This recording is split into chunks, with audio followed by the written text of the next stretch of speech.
হাজার টাকার বেশি। কুমিল্লার এমনই কয়েকটি তথ্য সেবা কেন্দ্র ঘুরে এসে রিপোর্ট করছেন দিনার সুলতানা। কুমিল্লা জেলার দুর্গাপুর ইউনিয়ন, এখানে গড়ে তোলা হয়েছে একটি তথ্য সেবা কেন্দ্র। অন্য ৮-১০টি ইউনিয়ন তথ্য কেন্দ্রের মতো এখানেও রয়েছে কম সময়ে কম খরচে ইন্টারনেটের মাধ্যমে দেশ বিদেশে কথা বলানো ও যোগাযোগ সহযোগিতা করার পাশাপাশি কৃষি, স্বাস্থ্য, শিক্ষা, আইন ও মানবাধিকার বিষয়ক তথ্য, সব রকমের পরীক্ষার ফলাফল ছাড়াও সরকারি বেসরকারি তথ্য প্রদান, ডিজিটাল ক্যামেরায় ছবি তোলা, ছবি স্ক্যান করা সহ নানা রকম সুযোগ সুবিধা। তবে এই তথ্য কেন্দ্রটি বিশেষভাবে আলোচিত হয় বর্ষসেরা উদ্যোক্তার পুরস্কার পাওয়ার পর। সারা দেশের ৪৫০১টি ইউনিয়নের ৯০০২ জন উদ্যোক্তার মধ্যে শ্রেষ্ঠ পুরস্কার লাভ করে এই তথ্য কেন্দ্রের ২ জন উদ্যোক্তা।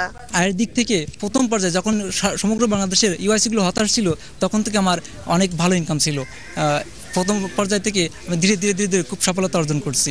অনেক মহিলা আছে যে আসে বিদেশে, তার স্বামী থাকে, স্বামীর সাথে কথা বলতে পারে না, তো ওইটা ভিডিও কনফারেন্সের মাধ্যমে আমরা দেখাই, দেখে সে উপকৃত হয়। আনন্দে ওরা বাইরে যে প্রচার করে, তখন আস্তে আস্তে মহিলারা বিশ্বাস করতে শুরু করলো যে না, এখানে আসলে এই কাজগুলো দেওয়া হয়, সেবাগুলো দেওয়া হয়। সেবা নিতে আসা লোকজন জানায়, বাণিজ্যিক প্রতিষ্ঠানের তুলনায় কম খরচে ঝামেলা ছাড়াই বিভিন্ন সেবা পাওয়ায় তারা ইউনিয়ন তথ্য কেন্দ্রেই আসেন।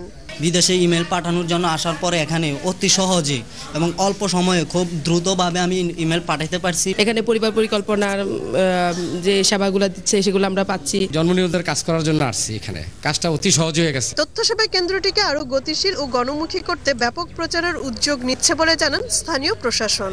সেবাটা কি জিনিস এটা বোঝানোর জন্য প্রত্যেক ঘরে ঘরে পোস্টারিং করে দেবো, মাইকিং করব, সেবাগুলো কি কি পাওয়া যায়। প্রত্যেক ওয়ার্ডে আমি সভা মিটিং ডাকা তাদেরকে এটা বিস্তারিতভাবে বলে দেবে। শুধু দুর্গাপুর ইউনিয়নই নয়, প্রশাসনের স্বচ্ছতা ও জবাবদিহিতা নিশ্চিত করতে কুমিল্লার সব ইউনিয়ন তথ্য কেন্দ্রকেই কার্যকর করার উপর জোর দেন জেলা প্রশাসক। ফাইল চালাচালি থাকবে না, আমাদের সময় কমবে।